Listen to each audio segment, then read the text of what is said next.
Totoo nga pala yung sabi ng mga magulang natin dati. Mahirap kumita ng pera.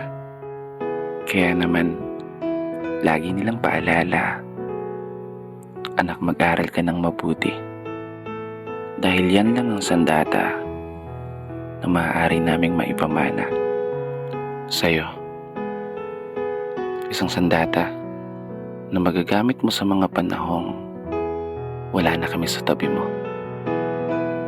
Para gabayan ka o itama yung mga mali na pwede mong maging desisyon, lalo sa sitwasyon na tanging sarili mong lakas ang ituturing mong pundasyon para harapin yung mabibigat na mga pagsubok at hamon.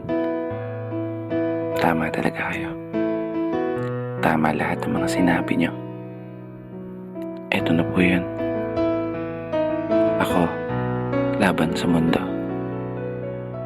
Ako, para sa pangarap ko. Di ko may tatanggi. Minsan ko na rin hiniling ang mabilis na paglaki. Dahilan para ang inyong mga pamahan at paalala ay nagawa kong may santabi. Aminadong nakagawa rin ng mga pagkakamali.